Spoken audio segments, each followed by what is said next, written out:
खुशी तिवारी नाम की एक लड़की मोबाइल पर रील्स देख रही थी और रील्स देखते देखते जैसे वो स्क्रॉल कर रही थी तो उसकी नज़र रुक जाती है, टिक जाती है। दरअसल एक रील में, जो कि मध्य प्रदेश के जबलपुर का एक रिमझा गांव लगता है, वहां पर श्रीमद् भागवत कथा चल रही थी और भागवत कथा के दौरान ही अनिरुद्ध आचार्य, जो कि बहुत ही मशहूर कथावाचक हैं, उनसे एक व्यक्ति ने सवाल किया कि 18 एकड़ ज़मीन है लेकिन शादी नहीं हो रही है। और जैसे वो ये बात कहता है तो जो कथावाचक होते हैं उनसे कहते हैं कि लड़की वालों को क्या ये ज़मीन दिखाई नहीं दे रही। बस इतना था कि उस लड़की यानी कि खुशी तिवारी की जो नज़र उस रील पर टिकी थी वो रुक जाती है और बार बार बार बार उसी रील को देख रही थी। इसी बीच में उस लड़की का भाई वहाँ से गुजर रहा था। उसने पूछा कि क्या देख रहे हो। तभी वो लड़की कहती है कि क्यों ना हम लोगों को इस व्यक्ति से बात करनी चाहिए। जैसी बात करने वाली बात आती है तो संदीप ने देखा और देखते कहा कि कोई दिक्कत नहीं है, तुम परेशान मत हो। वो लड़का अपनी बहन के लिए 600 किलोमीटर दूर उस व्यक्ति के पास जाता है और जाने के बाद कहता है कि मैं अपनी बहन का तुम्हारे लिए रिश्ता लेकर आया हूँ। 600 किलोमीटर दूर लड़का वहाँ पहुँच तो जाता है, लेकिन उसके बाद जो होता है वो एक भयानक कत्ल होता है। कत्ल की गूंज न केवल उस प्रदेश में बल्कि जहाँ पर लाश मिलती है वहाँ, और जहाँ जहाँ तक सोशल मीडिया पर ये रील वायरल होती है वहाँ वहाँ तक लोग ये जानने में जुट जाते हैं कि आखिरकार कत्ल क्यों होता है और उसके पीछे की क्या वजह थी। आज की इस कहानी के माध्यम से ये जानने की, ये समझने की कोशिश करते हैं कि कत्ल क्यों हुआ और इसके पीछे की क्या वजह रही होंगी। आदाब, नमस्कार, सत श्री अकाल। मैं उस्मान सैफी। आज की जो सच्ची घटना मैं आपको सुनाने जा रहा हूँ, ये सच्ची घटना है उत्तर प्रदेश का एक ज़िला है कुशीनगर, और कुशीनगर का ही एक सर्किल है कस्या। कस्या सर्किल क्षेत्र का एक थाना लगता है हाटा, और हाटा थाना क्षेत्र में एक जगह लगती है, कस्बा है, इसका नाम है सुकरोली। सुकरोली के वार्ड नंबर 4, और वार्ड नंबर 4 में मझला नाला पुल के पास दक्षिण की तरफ, ये बात कर रहा हूँ 6 जून 2025 के दोपहर लगभग 3 बजे के आसपास, कुछ बच्चे, कुछ महिलाएं यहाँ पर बकरियाँ चरा रहे थे और बकरी चरते चरते एक झाड़ियों में पहुँच जाती है। इसी बीच में एक महिला अपने बच्चे से कहती है कि जाकर जो बकरी वहाँ पर रुकी हुई हैं जाकर उनको बाहर निकाल के लेके आओ। जैसे ही उसके बच्चे की माँ ने ये बोला, बच्चा उस झाड़ियों में जाता है। वहाँ जाकर जो देखता है तो बच्चे की चीखें निकल जाती हैं। चीखने वाली बात थी क्योंकि वहाँ पर एक लाश पड़ी हुई थी। उस लाश को देखने के बाद बच्चा ज़ोर ज़ोर से चिल्लाता है, चीखता है। उसकी माँ मौके पर आ जाती है। माँ ने जो देखा कि नीले रंग की जींस पहने हुए एक व्यक्ति, साथ ही उसने लाल रंग की जो चेक की शर्ट थी वो पहनी हुई थी, और वो मर चुका है। उसकी गर्दन में एक बड़ा सा चाकू है जो फंसा हुआ था। उस महिला ने भी जब ज़ोर ज़ोर से चीखना चिल्लाना शुरू किया है तो उसकी चीखों की आवाज़ आसपास के लोगों तक पहुंच जाती है, वार्ड नंबर 4 तक पहुंच जाती है। वार्ड नंबर की 4 की जो सभासद होती हैं शशि चौधरी, वहां तक भी पहुंच जाती हैं। जब वहां आती हैं, आने के बाद कहती हैं कि सब दूर हट जाओ। तत्काल प्रभाव से वो पुलिस को सूचना देती हैं कि यहाँ पर एक लाश है, ऐसा लग रहा है किसी धारदार हथियार से काटने की कोशिश की है, साथ ही जो गर्दन है उस पर चाकू फंसा हुआ है। पुलिस सूचना मिलने के बाद मौके पर पहुंचती है। इनकी कसिया जो सर्किल ऑफिसर होते हैं कुंदन कुमार सिंह, और एसएचओ जो हाटा के एसएचओ होते हैं राम साहा चौहान, फॉरेंसिक टीम और बाकी जो टीमों के साथ मौके पर पहुंच जाते हैं ये देखने के लिए कि आखिरकार मामला क्या है। यहाँ आकर देखते हैं तो वाकई किसी व्यक्ति को चाकू से बार बार वार किया गया था, और एक बार वो चाकू जाकर गर्दन में ऐसे फंस जाता है, अटक जाता है। अब इसके बाद पुलिस ने उस लाश को उस कब्जे में लिया, और कब्जे में लेने के बाद पोस्टमार्टम के लिए भेज दिया। फॉरेंसिक टीम अपना काम करने के लिए लग जाती है, साथ ही पुलिस की टीम भी अपना काम करने के लिए लग जाती है। जहाँ जहाँ तक ये सूचना पहुँची थी वहाँ वहाँ तक ये लोग जानने में जुट जाते हैं कि आखिरकार मरने वाला वो कौन था, उसको क्यों मारा गया था, और मारने के पीछे वजह क्या थी, कौन होगा वो कातिल। आखिरकार ये तमाम सवाल थे। ये सवाल सोशल मीडिया पर बहुत तेज़ी के साथ तैरने लगते हैं। अगले दिन अखबार में खबर पहुंच जाती है। खबर के बाद फिर ये जानने की कोशिश कर रहे थे कि आखिरकार होता क्या है। फिर पुलिस इस मामले में हाटा थाना क्षेत्र में एक एफआईआर दर्ज करती है। मुकदमा अपराध संख्या 365/2025, बीएनएस की धारा 103/1, 238 बीएनएस। अब ये एफआईआर दर्ज कर ली जाती है। मरने वाले के बारे में पता चलता है कि बार बार चाकू मारे गए थे, उसकी वजह से उसकी मौत हुई है, लेकिन क्यों, किसकी, किसने की है, जो सवाल थे, सवाल जस के तस बने हुए थे। भले ये खबर अखबारों में छप चुकी थी, सोशल मीडिया पर लगातार वायरल हो रही थी, और पुलिस ने भी अपने जो विभिन्न पोर्टल पुलिस के होते हैं वहाँ भी ये जानकारी दी थी, लेकिन वहाँ तक भी पुलिस को कोई सूचना मिल नहीं रही थी। 6 तारीख को लाश मिलती है, 6 जून 2025 को। 7, 8, 9, 10, 11, 12, 13 इस तरह से लगातार दिन बीत रहे थे और पुलिस के हाथ खाली हो जाते हैं। 20 दिन से ज़्यादा का समय बीत चुका था, लेकिन ये नहीं पता चल पा रहा था कि मरने वाला कौन है। तो मरने वाले के बारे में पता नहीं चल पा रहा है तो कातिल का कैसे पता चलेगा, और कत्ल का मोटिव क्या है वो कैसे पता चलेगा। आखिरकार 20 दिन के बाद पुलिस को एक लीड मिलती है। 27 या 28 जून 2025 की ये बात है। पुलिस का एक पोर्टल होता है सेंट्रल पोर्टल। सेंट्रल पोर्टल के माध्यम से पता चलता है कि ये व्यक्ति जो मरने वाला है इसका नाम है इंद्र कुमार, जिसकी उम्र 45 साल के आसपास है, जो कि पटवार खितौला एक गांव लगता है, थाना मझोली, जबलपुर मध्य प्रदेश का रहने वाला है।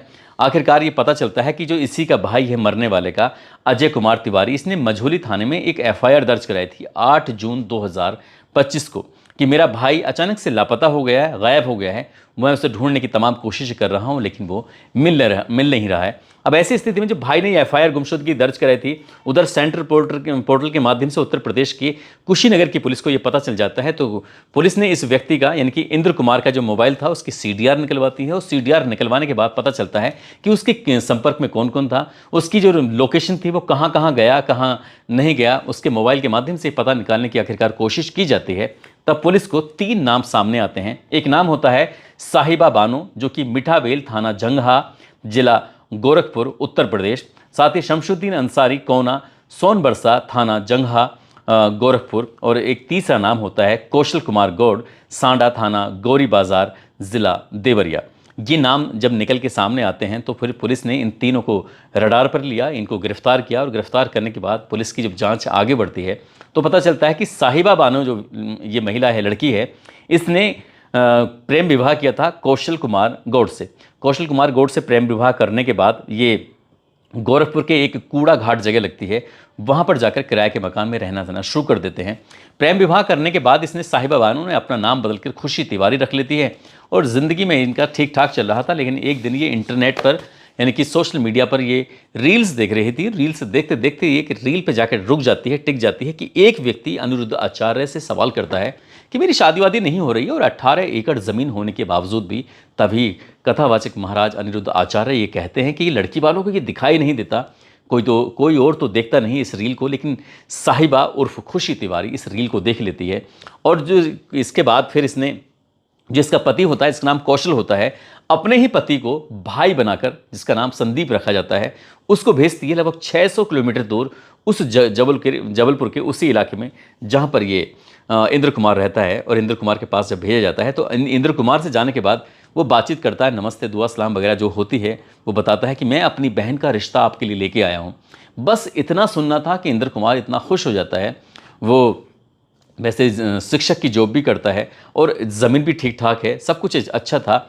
जब यहाँ जाके बातचीत करना शुरू किया संदीप कुमार ने, तो संदीप कुमार को खुश करने के लिए इंद्र उसे एक बढ़िया से होटल पर लेके जाता है। वहाँ ले जाने के बाद उसकी अच्छी से खातिर करता है, खिलाता है, पिलाता है, उसे बातचीत करता है। उसके बाद वो खुश हो जाता है। अब इंद्र कुमार ने जब कहा कि तुम्हारी बहन कैसी दिखती है, तब वो फ़ोटो दिखाता है जिस लड़की का, इनकी खुशी तिवारी उर्फ जो लड़की है इसका नाम साहिबा बानो का जो फ़ोटो दिखाता है। फ़ोटो दिखाने के बाद इंद्र कुमार कहीं ना कहीं लट्टू हो जाता है। अब ये दोनों आपस में एक दूसरे का नंबर आदान प्रदान कर लेते हैं। वो लड़की लगातार, साहिबा, इस इंद्र से बातचीत कर रही थी और बातचीत का सिलसिला लगातार चल रहा था। अभी ज़्यादा दिन का समय नहीं होता। 27 मई 2025 से बातचीत का सिलसिला शुरू होता है। 27, 28, 29, 30, 31 अभी दिन आगे बढ़ रहे थे। इसी बीच में साहिबा उर्फ खुशी तिवारी ने ये इंद्र से कहा कि तुम अगर शादी करना चाहते हो तो तुम्हें गोरखपुर आना पड़ेगा, और गोरखपुर आने के लिए परिवार वालों से बातचीत करनी पड़ेगी। हालांकि परिवार में कुछ ज़्यादा नहीं है, सिवाय भाई है, बस भाई को तुम एक बार तैयार कर लो। हालांकि मैंने भी भाई को कोशिश की है मनाने की, बात करने की। आखिरकार वो व्यक्ति वहाँ पहुँच जाता है। 2 जून 2025 को अपने घर से निकलता है, लगभग 600 किलोमीटर दूर उस लड़की के पास पहुँच जाता है। लेकिन जब जा रहा था तो अपने भाई अजय कुमार तिवारी से कहता है कि मुझे एक लड़की मिल गई है, मैं उससे शादी करना चाहता हूँ, कुछ ऐसी दिखाई देती है, कुछ इस तरह की बातें वो अपने भाई को बताता है। उसके बाद फिर उसने जगह बिल्कुल क्लियर नहीं थी कि कहाँ जा रहा है कहाँ नहीं, क्योंकि लड़की ने कहा था कि अब तुम अकेले आना, किसी को लेके मत आना। और वो ऐसा था कि इसकी बातों में लगातार आता चला जाता है। आखिरकार उस लड़के के पास पहुंच जाता है।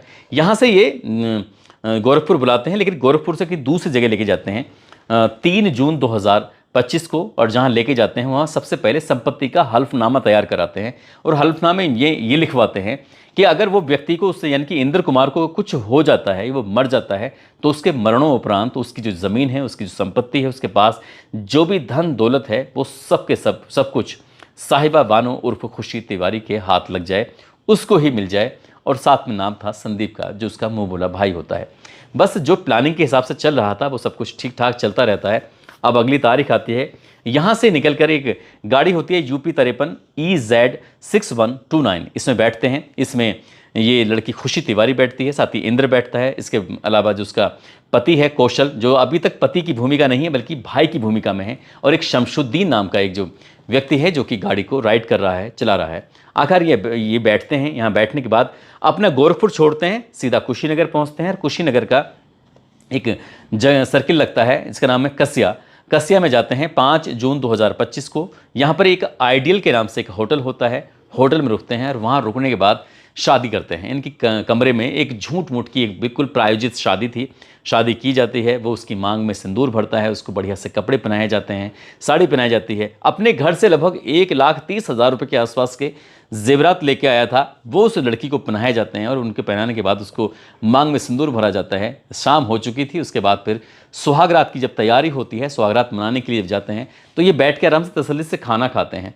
और जब खाना खा रहे थे तो ये इंद्र नहीं जानता था कि जिस खाने को वो खा रहा है, दरअसल उस खाने के अंदर नशीली दवाइयाँ मिली हुई हैं, क्योंकि इसे खाएगा और खाने के बाद तुरंत उसको नींद आएगी।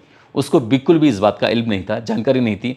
वो तो इस बात से खुशी था कि उसकी लगभग 42-45 साल की उम्र में एक लड़की से शादी हो रही है, और वो आज सुहागरात मनाने के लिए सुहागरात की सेज पर जा रहा है। लेकिन उससे पहले ही वो जब लेटता है, लेटते वो बेहोश हो जाता है, और जैसे ही बेहोश होता है उसके कुछ देर के बाद ये इस जगह को छोड़ने का प्लान बना लेते हैं, और ये जगह को छोड़ते हैं, और यहाँ से UP53 EZ6129 इस कार में बैठते हैं। शमशुद्दीन चला रहा होता है।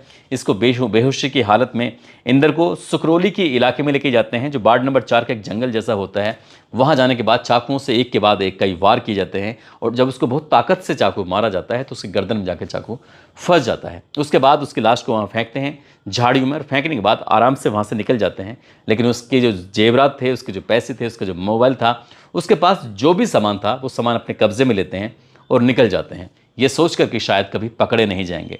लेकिन कोई ना कोई सबूत छूट जाता है कत्ल करने वाला, और आराम से पुलिस हालांकि पुलिस को भले ही चाहे थोड़ी सी मशक्क़त करनी पड़े, पुलिस को भले ही चाहे जोड़गांठ करनी पड़े, लेकिन पुलिस अगर अपनी ईमानदारी पर काम करे तो कोई भी कत्ल या कोई भी अपराध छिप नहीं सकता पुलिस की नज़रों से। और पुलिस ने यहाँ भी यही दिखाने की कोशिश की, यही ईमानदारी से काम करके कातिलों तक पहुँची। उस लड़की जिसका नाम साहिबा बानो होता है, जो बाद में प्रेम विवाह करने के बाद वो खुशी तिवारी बन जाती है, और जिससे प्रेम विवाह करती है कौशल गौड़ से, उसके साथ मिलकर एक ऐसे व्यक्ति की हत्या कर देती है, जो व्यक्ति बेचारा अकेला था, जिसके माँ और बाप पहले से ही मर चुके थे। वो बिल्कुल तन्हा रहता था। अगर उसका भाई अजय तिवारी जाकर पुलिस में FIR दर्ज ना कराता तो शायद इस मामले का कभी खुलासा नहीं होता, और ये लाश कभी पुलिस इसके कातिलों तक पहुंचना बहुत पुलिस के लिए मुश्किल हो जाता है। दोस्तों, फिलहाल पुलिस ने इन तीनों अपराधियों को, इन तीनों आरोपियों को गिरफ्तार किया। गिरफ्तार करने के बाद जेल भेजा, और 29 जून 2025 को इस घटनाक्रम का खुलासा करते हुए लोगों को बताया कि अनिरुद्ध आचार्य से जिस व्यक्ति ने सवाल किया था, इंद्र कुमार ने, दरअसल उसकी हत्या के पीछे की असल वजह ये थी कि जो उसकी संपत्ति थी उसको ये हड़पना चाहते थे खुशी तिवारी उर्फ साहिबा बानो, या उसका पति कौशल, या शमशुद्दीन। आखिरकार इन्होंने कहीं पहले तो किसी घटना को अंजाम नहीं दिया है। पुलिस हर एक पहलू की बातचीत में हर पहलू पर जाने की कोशिश कर रही है, कहीं इससे पहले किसी के साथ इस तरह का हादसा, इस तरह की घटना को अंजाम तो नहीं दे चुके हैं। दोस्तों, आप सब लोग अपना ख्याल रखो, सुरक्षित रहें। और जाते जाते ये नीरज वोरा हैं उत्तराखंड के, और राजा कुमार हैं साथ ही जिनका जन्मदिन है, और इसके अलावा दिलबर हुसैन उनकी पत्नी है, इमराना खातून, इनकी शादी की सालगिरह है। इनको शादी की सालगिरह की बहुत बहुत शुभकामनाएं, बहुत बहुत मुबारकबाद। साथ ही मासूम अख्तर हैं जो इनकी बेटी हैं, आज उनका जन्मदिन भी है। माता पिता की शादी की सालगिरह और बेटी का जन्मदिन, जिनका मासूम अख्तर को जन्मदिन की बहुत बहुत शुभकामनाएं। और आप सब लोग अपना ख्याल रखें, सुरक्षित रहें। जय हिंद, जय भारत।